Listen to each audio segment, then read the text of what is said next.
விஸ்வவாணி நற்செய்தி பணி இயக்கம் வழங்கும் சிகரம் தொடும் புறாக்கள் என்ற பெண்களுக்கான சிறப்பு நிகழ்ச்சிக்கு உங்களை அன்புடன் வரவேற்கிறோம். இயேசு கிறிஸ்துவின் சுவிசேஷம் இந்திய கிராமங்களை ஆசீர்வதிப்பதை காண்பதே நமது தரிசனம். இந்நிகழ்ச்சி நம் தரிசனத்தை எட்டுவதற்கான ஒரு சிறிய முயற்சி. இன்றைய நிகழ்ச்சி உங்களை நிச்சயமாக ஆசீர்வதிக்கும் என நம்புகிறோம். வாங்க நிகழ்ச்சிக்குள்ள போலாம்.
கிறிஸ்துவுக்குள் பிரியமானவர்களே, வேதம் அறிவும் பகுதிக்கு உங்களை அன்புடன் வரவேற்கிறோம்.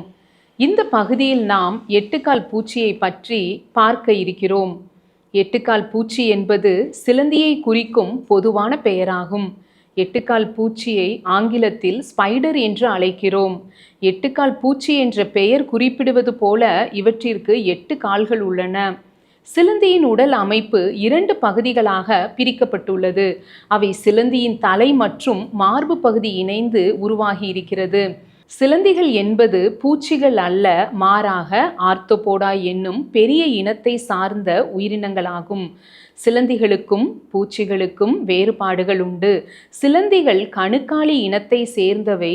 பூச்சிகளுக்கு 6 கால்கள் உள்ளன, ஆனால் சிலந்திகளுக்கு 8 கால்கள். பூச்சிகளுக்கு 3 உடல் பிரிவுகள் உள்ளது. சிலந்திகளுக்கு 2 உடல் பிரிவுகள் மட்டுமே உள்ளது. பூச்சிகளுக்கு உணர்விலைகள் இருக்கும், ஆனால் சிலந்திகளுக்கு உணர்விலைகள் கிடையாது. சிலந்திகள் தங்களின் உடலில் உள்ள சுரப்பிகளில் இருந்து மெல்லிய நூல் போன்ற இழையை உருவாக்கி வலையை பின்னும். இதுவே இதனுடைய சிறப்பு இயல்பாகும். இந்த சிலந்தி நூலை நூலாம்படை என்றும் நூலாம் பூச்சி என்றும் கூறுவர். இந்த நூல் முதலில் திரவமாக வெளியே வந்து காற்றில் பட்டதும் திடப்பொருளாக மாறுகிறது. இயற்கை விவசாயத்திற்கு சிலந்திகள் முக்கிய பங்கு அளிக்கிறது. அவைகள் வயல்களில் உள்ள தீங்கு விளைவிக்கும் பூச்சிகளை கட்டுப்படுத்துகின்றன.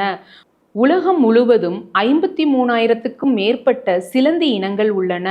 இந்தியாவில் காணப்படும் சிலந்தி பூச்சிகள் மிக சிறியதாகவும் பெரியதாகவும் காணப்படுகிறது. அவைகள் வலை நெய்யும் திறன், பூச்சிகளை வேட்டையாடும் பழக்கம் மற்றும் பல்வேறு சூழல்களுக்கு ஏற்ப வாழும் தன்மை கொண்டது. சிலந்தியின் வயிற்று பகுதியில் உள்ள ஸ்பின்னரஸ்ட் எனப்படும் சுரப்பிகள் மூலம் பட்டு நூல் தயாரிக்கப்படுகிறது. சிலந்தி பட்டு மிகவும் வலிமையானதாகவும் மீள்தன்மை கொண்டதாகவும் இருக்கும். அனைத்து சிலந்திகளும் பட்டு நூலை உருவாக்கும் திறன் கொண்டவை. ஆனால் அனைத்தும் வலை பின்னுவதில்லை. சில சிலந்தி இனங்கள் பொதுவாக தாவரங்களின் இலைகளில் வாழும். இவைகள் பட்டு போன்ற வலைகளை சுழற்றி இலைகளின் அடிப்பகுதியை மறைத்து தங்களை பாதுகாத்து கொள்ளும். தாவரங்களின் செல்களை துளைத்து அவற்றிலிருந்து சத்தை எடுத்துக்கொள்ளும். பரிசுத்த வேதாகமத்தில் சிலந்தி என்ற வார்த்தை 3 இடங்களில் குறிப்பிடப்பட்டுள்ளன. வேதாகமத்திலிருந்து சிலந்தி பூச்சியை பற்றி சில காரியங்களை நாம் கற்றுக்கொள்ளலாம். பூமியில் சிறியவைகளாயிருந்தும் மகா ஞானமுள்ள 4 ஜீவன்களை பற்றி சாலமோன் ராஜா குறிப்பிடுகிறார். அதில் 4வது ஜீவன் இந்த சிலந்தி பூச்சியாகும். நீதிமொழிகள் 30:28 தன் கைகளினால் வலையை பின்னி அரசர் அரண்மனையில் இருக்கிற சிலந்தி பூச்சியுமே என்று எழுதப்பட்டு இருக்கிறது. தன் கைகளால் வலையை பின்னுகிறது என்று நாம் பார்க்கும்போது அதனுடைய விடாமுயற்சியையும் உழைப்பையும் நாம் அறிய முடிகிறது. சிலந்திக்கு பெரிய பலமோ பாதுகாப்போ கிடையாது. ஆனால் அது சோர்ந்து போகாமல் தன் கைகளையே மூலதனமாக வைத்து நேர்த்தியான வலையை பின்னுகிறது. மனிதர்களாகிய நமக்கும் பல சூழ்நிலைகளில் பெரிய பின்னணியோ பலமோ இல்லாமல் இருக்கலாம். ஆனால் தேவன் நமக்கு கொடுத்த திறமைகளை கொண்டு விசுவாசத்தோடு உழைத்தால் நாமும் நமக்கான வழியை உருவாக்க முடியும் என்று ஞானத்தை இது கற்றுத்தருகிறது. சிலந்தியின் வலை எத்தனை முறை கலைக்கப்பட்டாலும் அது அதே இடத்தில் அல்லது புதிய இடத்தில் மீண்டும் தன் வலையை கட்டத் தொடங்குமே தவிர ஒருபோதும் சோர்ந்து உட்காருவது இல்லை. இந்த விடாமுயற்சி தான் அதை மகா ஞானமுள்ள ஜீவனாக அறியப்படுகிறது. ஒரு சாதாரண ஏழையின் குடிசையிலும் சிலந்தி இருக்கும். அதே நேரத்தில் யாரும் எளிதில் நுழைய முடியாத பலத்த காவல் கொண்ட ராஜாக்களின் அரண்மனைக்குள்ளும் அது நுழைந்து விடுகிறது. நாம் உலகத்தின் பார்வையில் சிறியவர்களாக எளியவர்களாக காணப்பட்டாலும் தேவனுடைய ஞானத்தோடு விடாமுயற்சியுடன் செயல்பட்டால் தேவன் நம்மை ராஜாக்களுக்கு முன்பாக மேன்மையான இடங்களிலும் நிறுத்துவார் என்பதற்கு இது ஒரு மிக சிறந்த உதாரணம். சிலந்தியின் வாழ்க்கை மிக சிறியதுதான். அதனுடைய ஆயுசு நாட்கள் 76 நாட்கள் என்று ஆய்வு சொல்லுகிறது. உலகத்தின் பார்வையில் சிலந்தி அற்பமானதாக தோன்றலாம். ஆனால் தன் சுய உழைப்பை மற்றும் விடாமுயற்சியினால் அது அரண்மனை வரை உயர்கிறது. நாமும் நம்மை அற்பமாய் எண்ணாமல் தேவன் தந்த கிருபைகளை கொண்டு உழைத்தால் தேவன் நம்மை உயர்த்துவார் என்பதில் சந்தேகம் இல்லை. 1 பேதுரு 5:7 அவர் உங்களை விசாரிக்கிறவரானபடியால் உங்கள் கவலைகளை எல்லாம் அவர் மேல் வைத்து விடுங்கள். நம்முடைய வாழ்க்கை பயணத்திலோ அல்லது ஊழியத்திலோ சவால்கள் வரும்போது கவலைப்படுவது இயல்புதான். ஆனால் அந்த பாரங்களை நாம் தனியாக சுமக்க வேண்டியதில்லை. அவர் நம்மை விசாரிக்கிறவராய் இருக்கிறார் என்ற வார்த்தை தேவன் நம் மீது எவ்வளவு அக்கறையாய் இருக்கிறார் என்பதை காட்டுகிறது. நம்முடைய கவலைகளை அவரிடம் முழுமையாக ஒப்படைத்துவிட்டு நம்முடைய கடமைகளில் நாம் கவனம் செலுத்த வேண்டும். நீதிமொழிகள் 22:29 தன் வேலையில் ஜாக்கிரதையாய் இருக்கிறவனை நீ கண்டால் அவன் நீசருக்கு முன்பாக நிற்காமல் ராஜாக்களுக்கு முன்பாக நிற்பான். இங்கு ஜாக்கிரதை என்பது வெறும் எச்சரிக்கையோடு இருப்பது மட்டுமல்ல, தன் வேலையில் ஊழியத்தின் பாதையில் சுறுசுறுப்பாகவும் உண்மையாகவும் நேர்த்தியாகவும் செயல்படுவதை குறிக்கிறது. ஒருவன் தன் வேலையை கர்த்தருக்குள் சோர்வில்லாமல் நேர்த்தியாக அர்ப்பணிப்போடு செய்யும்போது ஒரு நாள் மிகுந்த உயர்ந்த இடத்தை அடைய முடியும் என்று நாம் அறிந்து கொள்ளுகிறோம். அவனுடைய திறமை அவனுக்கு புதிய கதவுகளை திறக்கும். அவன் சாதாரண மனிதர்களுக்கு முன்பாக அல்ல, தேசத்தின் மிகுந்த உயர்ந்த ராஜாக்களுக்கு முன்பாக நிற்பான். அர்ப்பணிப்புக்கு தேவன் தருகிற உயர்வை நாம் காண முடிகிறது. சிலுவையை மட்டும் நோக்கி பார்த்தால் நம்மால் முன்னேறி செல்ல முடியும். சிகரம் தொடும் புறாக்கள் நேயர்களுக்கு அன்பு வணக்கம். I'm doctor Jayarani Kamaraj. இன்று 50 வயதாச்சுன்னா நமக்கு உடனே உணர்வு வந்துடும், நமக்கு வயசாகுது. 55 வயதானால் இன்னும் அதிகமான வயசாகுதுன்னு நினைக்கிறோம். அப்போது வயது கூட கூட நம்ம உடலில் பல மாற்றங்கள் வருது. பல மாற்றங்களை நம்ம கவனிக்க தவறுகிற ஒரு விஷயம், நம்ம வயது கூடும்போது ஸ்லோ டவுன் ஆகும்போது உணவு வகைகளை மட்டும் அதே அளவு சாப்பிட்டா எப்படி உடம்பு ஏற்றுக்கொள்ளும்? பல நேரங்களில் இதுதான் பெண்களிடையே பல பிரச்சனைகளை உருவாக்குறது. ஸோ இவங்க சாப்பிட்ற அளவு அதே சாப்பிடுவாங்க, ஆனால் அவங்களுடைய உடல் சோர்வு அதிகமாகுது. ஏன்னா இயற்கையாகவே நம்ம பாடியோட மெட்டபாலிசம், அதாவது உணவு கேலரிஸை எரிக்கிற விதம், அதாவது மெட்டபாலிசம் நம்ம சாப்பிட்ற உணவுகள் அது கேலரி பேர்ன் ஆகும். இந்த பேர்னிங் எஃபெக்ட் 2% எவ்ரி இயர் குறையுதான். அது தவிர நம்ம மசில் மாஸும் வயது கூட கூட அந்த சதைகள்லாம் குறைவாகுது. ஸோ அப்போ நம்ம தேவைகள் குறைவாகும் போது நம்ம உணவு அளவு மட்டும் குறைக்கலைன்னா கண்டிப்பாக இந்த உணவு வகைகள் எங்கே போய் கொழுப்பாக மாறும்? வயிற்றில் கொழுப்பாகும், கை காலில் கொழுப்பு ஃபேட் அதிகமாகும், பல நேரங்களில் இந்த எடை கூடுறது ஒரு காரணமாகும், மற்றும் கொழுப்பு சத்து அதிகமாகி தேவையில்லாத பிரச்சனைகளை உருவாக்கும். ஸோ நீங்கள் கவனிக்க வேண்டிய விஷயம், மெட்டபாலிசம் குறைவாகும் போது அதற்கு தேவையான பழக்க வழக்கங்கள் உணவு வகைகளையும் குறைக்க வேண்டும். ஸோ அப்போ ஒரு 55 வயதாகும்போது என்ன மாதிரியான உணவுகளை நம்ம எப்படி எடுத்துக்கொள்ளணும்? இது வரைக்கும் நான் ஆரோக்கியமாக இருக்கேன் டாக்டர், சடனாக நான் 55 வயசான வெயிட் போட ஆரம்பிச்சிட்டேன், அதே சாப்பிட்டு தான் சாப்பிட்றேன், அதே மாதிரி எக்ஸசைஸ் பண்ணுறேன், ஆனாலும் வெயிட் கூடுறேன். இதற்கு காரணம் உங்களுடைய மெட்டபாலிசம் ஸ்லோவிங் டவுன். இந்த ஸ்லோவிங் டவுனை நீங்கள் புரிந்து அதற்கு ஏற்ற மாதிரி உணவு பழக்க வழக்க முறைகளை மாற்றுங்க. முக்கியமான ஒன்று, இனி நீங்கள் சாப்பிட்றீங்கன்னா அரை வயிறாக சாப்பிடுங்க. இது வரைக்கும் 4 இட்லி சாப்பிட்டா தான் எனக்கு வயிறு ஃபுல்லாகும் டாக்டர் எப்பயும் அப்படின்னா, நீங்கள் ஒரு 2.5 to 3 இட்லியில் ஸ்டாப் பண்ணுங்க. அரை வயிறாக இருந்தாலும் பரவாயில்ல, அப்படி சாப்பிடுங்க. அதே மாதிரி தண்ணீர் சத்து அதிகமாக குடிங்க. ஏன்னா வயது கூடும் பொழுது தாகம் எடுக்கிற அளவு குறைவாக இருக்கும். ஆனாலும் தாகம் எடுக்கிற வரைக்கும் வெயிட் பண்ணாமல் நீர்ச்சத்து அதிகமாக கொடுக்கும் பொழுது பலவிதமான சிஸ்டம் ப்ராப்ளம் வராமல் இருக்கும். ஒரு நாளைக்கு குறைஞ்சது ஒரு 3 லிட்டர்ஸ் வாட்டர் கண்டிப்பாக எடுத்துக்கொள்ளுங்கள். மூன்றாவது முக்கியமான உணவு கொஞ்சம் கொஞ்சமான உணவுகள், குறிப்பாக வறுத்தது, ஆயிலில் பொரித்தது மற்றும் ஹை கேலரி, இந்த மாதிரியான கேலரி டயட்டை குறைங்க.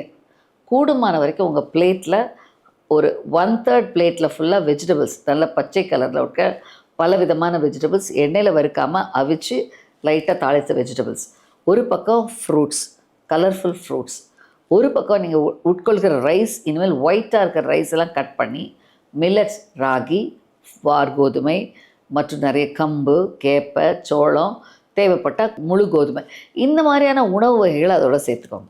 ஸோ இந்த மாதிரி நீங்கள் ஒரு பிளேட்டை ரெடி பண்ணும்போது உங்கள் ஃபைபர், கார்போஹைட்ரேட், புரோட்டீன் எல்லாம் சீராக கொடுக்கப்படுகிறது. கண்டிப்பாக புரதச்சத்து தேவை, இதை நீங்கள் மறந்துடக்கூடாது. ஒவ்வொரு உணவுலையும் நீங்கள் அளவை குறைச்சா கூட குவாலிட்டியில் கவனமாக இருக்கணும். தேவையான சத்துக்களை குறைக்காதீங்க. ஒவ்வொரு உணவோடும் நீங்கள் ஒரு புரோட்டீன் சேர்க்கணும். ஒரு 50 கிலோ இருக்கிற ஒரு பெண் 50 கிராம் புரோட்டீன் எடுக்கணும். அதை ஸ்ப்ளிட் பண்ணி 3 உணவுகளையும் நீங்கள் சாப்பிடுங்க. ஸோ கண்டிப்பாக முட்டை, பால், மாம்ச உணவுகளில் லீன் மீட்னா என்ன? சிக்கனும் ஃபிஷ்ஷும்.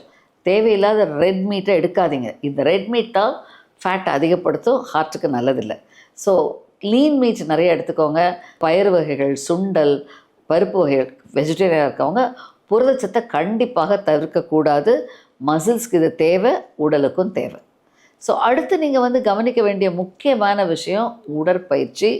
நீங்கள் என்ன உணவுகள் எடுத்தாலும் எப்பயும் செய்கிறத விட கூட கொஞ்சம் நேரம் நடங்க. அதன் மூலமாக உங்களுடைய பேலன்சிங் டயட்டாகவும் அது கரெக்டாக இருக்கும். எல்லாவற்றுக்கும் முக்கியமான ஒன்று கால்சியம் சப்ளிமெண்டேஷன். ஏன்னா எலும்புகள் தின் ஆகிறது, ஆஸ்டியோபோரோசிஸ், உடம்பு மெலிவாகுவது இந்த 50 வயதுக்கு மேலே அதிகம். ஸோ அந்த நிலையில் கண்டிப்பாக உணவுகளில் கால்சியம் உள்ள உணவுகள், பால், கீரை, சீஸ் இதெல்லாம் எடுத்துக்கலாம். தேவைப்பட்டால் மருத்துவரின் பரிந்துரையின்படியில் விட்டமின் D3யும் கால்சியமும் சப்ளிமெண்ட்டாக எல்லாரும் எடுத்துக்கொள்வது எலும்புகள் ஆரோக்கியத்துக்கு நல்லது. ஸோ நீங்கள் உணவுகளை சாப்பிடும் பொழுது நார்ச்சத்து அதிகமுள்ள கீரை, காய்கறிகள் மற்றும் வேக வைத்த பலவிதமான வெஜிடபிள்ஸ், இதனை நீங்கள் எடுக்கும் பொழுது ஃபைபர் கண்டென்ட் அதிகமாகவும், ஆன்டாக்சிடன்ட்ஸ் அதிகமாகவும், உடல் ஆரோக்கியமாகவும் சீராக இருக்கும். ஸோ 55 வயது ஆகும் பொழுது இந்த வகையான கொஞ்சம் கொஞ்சமான உணவு வகைகளை கரெக்டாக சாப்பிடுங்க. எல்லாத்துக்கும் மேலே முக்கியம், தூங்க போகிறதுக்கு 3 ஹவர்ஸ்க்கு முன்னாடி ஃபுட்டை நிறுத்துங்க. ஏன்னா உங்களோட ஸ்டொமக் எம்டிங் டைம் ஸ்லோவாக இருக்கிறதுனால உணவு தேக்கம் அதிகமாகும். நீங்கள் உடனே படுத்திங்கன்னா ரிஃப்ளெக்ஸு, ஈசோஃபேஜைட்டிஸ், காஃபு, வீசிங் இதெல்லாம் வரலாம். ஸோ இதனை தவிர்ப்பதற்கு தூங்குவதற்கு 3 ஹவர்ஸ்க்கு முன்னாடி உங்கள் லாஸ்ட் மீலை முடிச்சிடுங்க. 55 வயதில் தவிர்க்க வேண்டிய உணவுகள் கண்டிப்பாக அதிகமான இனிப்பு வகைகள், குறிப்பான ட்ரிங்க்ஸ், பாட்டில் ட்ரிங்க்ஸ், சாஃப்ட் ட்ரிங்க்ஸ், அது தவிர இந்த மாதிரி cool drinks, high calorie snacks like ice creams, நிறைய ஸ்வீட்ஸ் இதெல்லாம் தவிர்த்து கொள்ளுங்கள். மற்றும் எண்ணெயில் பொரிச்சது, வறுத்தது, சிப்ஸு இந்த மாதிரி விஷயங்களை கண்டிப்பாக தவிருங்க. உங்கள் உட்கொள்கிற உணவுகளில் உள்ள உப்பு அளவை குறைங்க. இனிப்பை டோட்டலாக நிறுத்துங்க. இவை அனைத்தும் சர்க்கரை வியாதி, உப்புச்சத்து, இரத்த அழுத்தம் வராமல் தடுக்கும். நீங்கள் ஆரோக்கியமாக 80 வயது வரைக்கும் இருப்பதற்கு அடிப்படையான விஷயம் உணவு வகைகள், அதை உட்கொள்ளும் அளவு, கரெக்டான ப்ரொப்போசிஷன் ப்ளஸ் எக்ஸசைஸ், இதை சீராக செஞ்சிங்கன்னா ஆரோக்கியமாக வாழலாம்.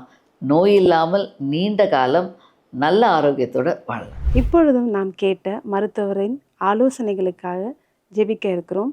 நீதிமொழிகள் 31:17 தன்னை பலத்தால் இடைக்கட்டி கொண்டு தன் கைகளை பலப்படுத்துகிறாள். ஜெபிப்போம். எங்கள் அன்பின் பரலோக பரமபிதாவே, இந்த வேலைக்காக நாங்கள் நன்றி செலுத்துகிறோம், உம்மை துதிக்கிறோம் சுவாமி. ஒருவராய் பெரிய காரியங்களும் அற்புதங்களை செய்கிறவரே, எப்பொழுதும் ஆண்டவரே, பெண்களுக்காக மருத்துவர் கொடுத்த ஆலோசனைகள் ஒவ்வொன்றும் கர்த்தாவே பெண்களுக்கு ஆண்டவரே அது பிரயோஜனமாக இருக்க, தன் ஆரோக்கியத்தின் நிமித்தமாக ஆண்டவரே எத்தனையோ பேருக்கு கேள்விகளாக இருக்கலாம்.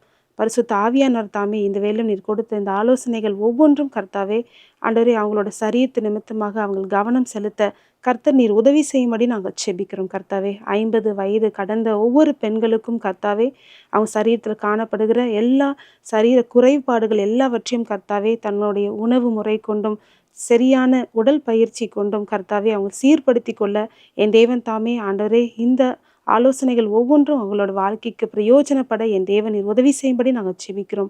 மீட்பர் இயேசு நாமத்தினாலே செபிக்கிறோம் ஜீவனுள்ள நல்ல பிதாவே, ஆமேன்.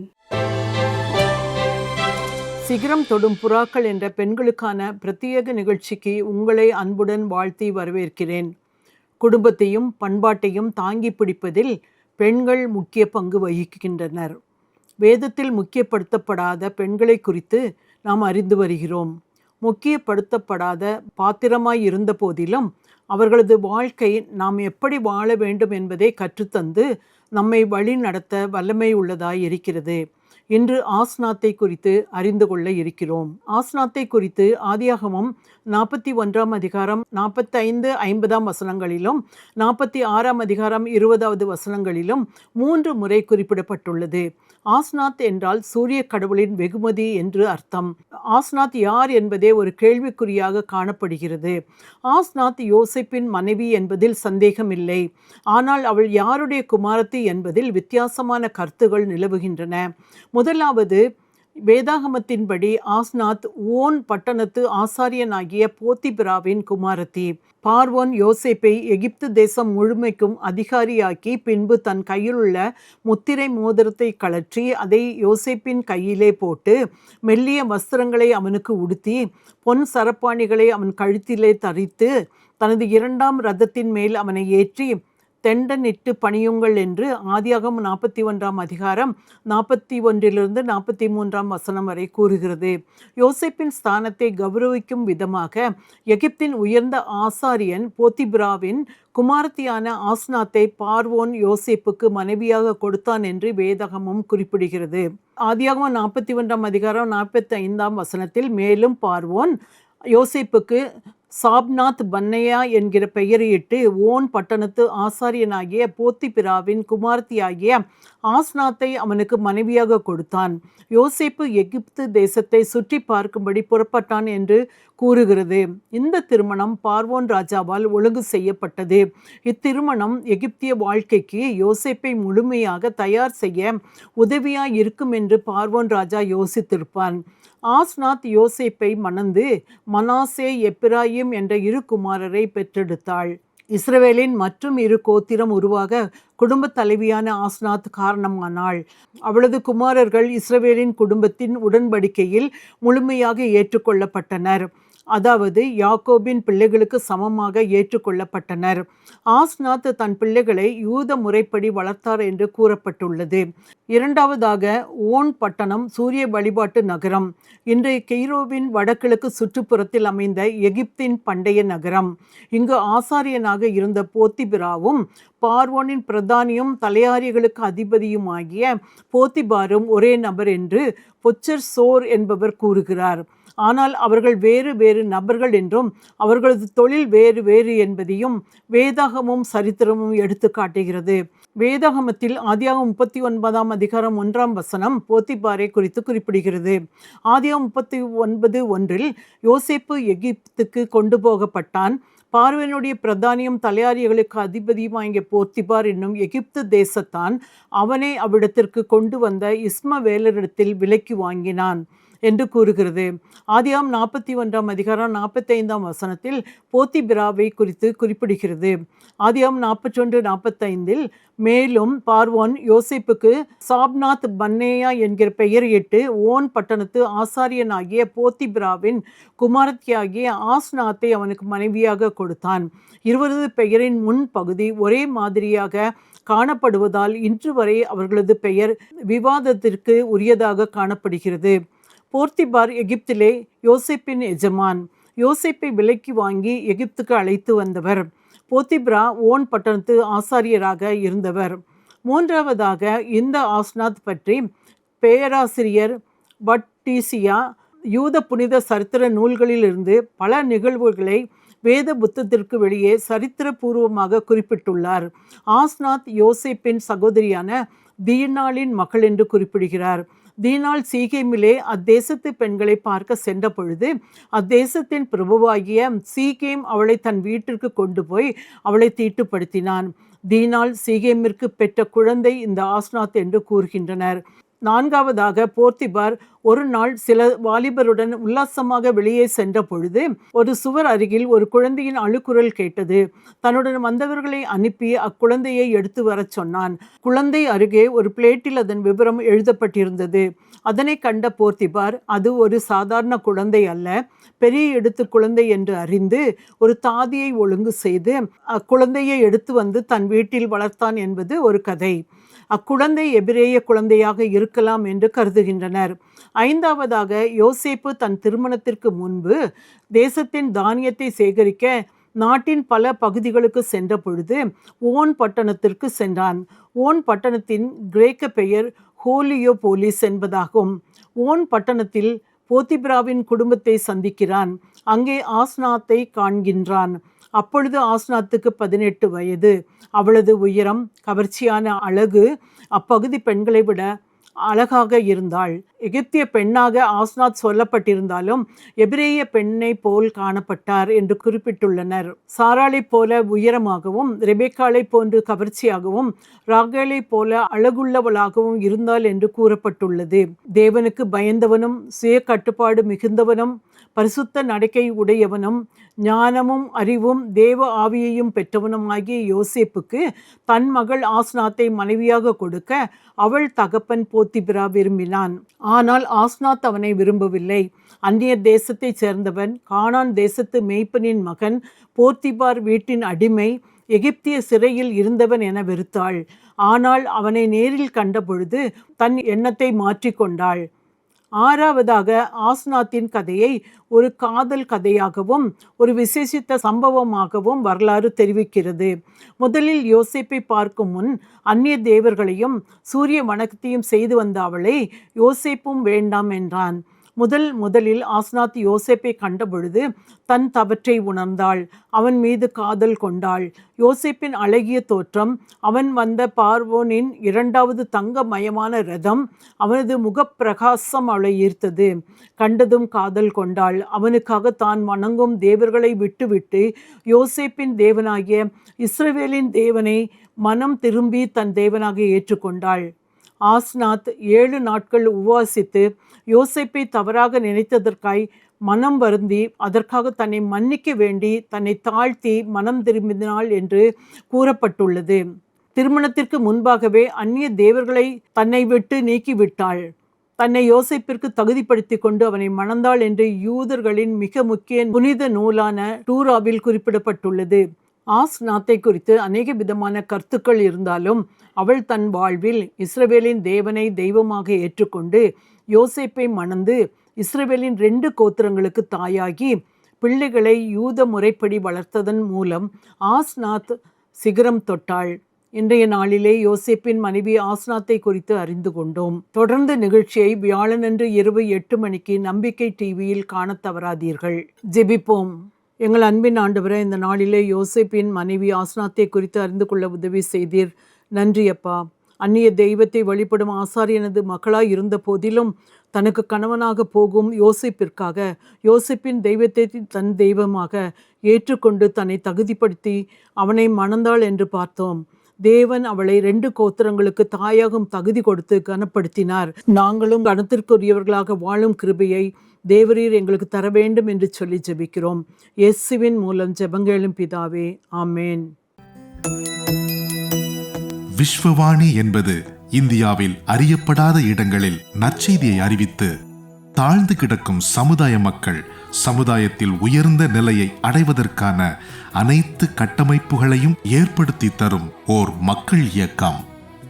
குடி, விபச்சாரம் என மனிதர்களை அழித்தொழிக்கும் பாவங்களிலிருந்து அவர்கள் நிலையான விடுதலையை பெற்றுக்கொள்வதற்கான வழிமுறைகளை அறிவித்து, கல்வி அறிவு புகட்டி, கைத்தொழில்களை கற்பித்து, சமுதாயத்தின் சக மனிதர்களைப் போல அவர்களும் தலை நிமிர்ந்து வாழ வழி செய்யும் ஓர் அன்பின் ஐக்கியம். ஒரு கிராமத்தை பொறுப்படுத்து மாதந்தோறும் 4000 ரூபாய் அன்பின் ஈகையாக கொடுப்பதின் மூலம் ஓர் சமுதாயம் நம் கண்முன்னே மலர்வதை நீங்கள் பார்க்க முடியும். அவர்கள் ஆராதிக்கவும் தங்கள் சமுதாய மறுமலர்ச்சிக்கான திட்டங்களை தீட்டவும் ஓர் ஆராதனை கூடத்தை ஏற்படுத்தி தருவதற்கு எங்களை நீங்கள் தொடர்பு கொள்ளலாம். சிறுவர்களுக்கான கல்வி செலவை ஒவ்வொரு மாதமும் ரூபாய் 1500 கொடுப்பதின் மூலம் பொறுப்பெடுக்கலாம். இந்திய தேசத்தின் வலிமையான கிராமங்களை உருவாக்க, அடிமைத்தனங்கள் இல்லாத சமுதாயத்தை கட்டமைக்க அன்பின் இதயங்களாக நாம் ஒன்று சேர்ந்து உழைப்போம். ஆண்டவர் உங்களை ஆசீர்வதிக்கட்டும். கூடுதல் தகவல்களுக்கும் அன்பின் தொடர்புகளுக்கும் நீங்கள் தொடர்பு கொள்ள வேண்டிய தொலைபேசி எண்கள் திரையில் காண்பிக்கப்படுகின்றன. உங்கள் அன்பின் ஈகைகளை ஆன்லைன் பரிவர்த்தனை மூலம் செலுத்த வங்கி கணக்கு எண்களும் கீழே தரப்படுகின்றன. பிரத்யேகமாக தரப்பட்டிருக்கும் QR கோடையும் நீங்கள் ஸ்கேன் பண்ணிக் கொள்ளலாம். உங்கள் ஜெபங்களாலும் ஈகைகளாலும் இந்தியாவை ஆசீர்வதிக்கும் உங்களை ஆண்டவர் அளவில்லாமல் ஆசீர்வதிப்பாராக. இந்நிகழ்ச்சி உங்களுக்கு ஆசீர்வாதமாக இருந்திருக்கும் என நாங்கள் நம்புகிறோம். இந்நிகழ்ச்சி தொடர்ந்து அநேகரின் வாழ்வுக்கு ஆசீர்வாதமாக இருக்க ஜெபித்தும் உங்கள் காணிக்கைகளினாலும் ஆதரித்தும் உதவுங்கள். ஆண்டவர் உங்களை அதிகமாய் ஆசீர்வதிப்பாராக. நீ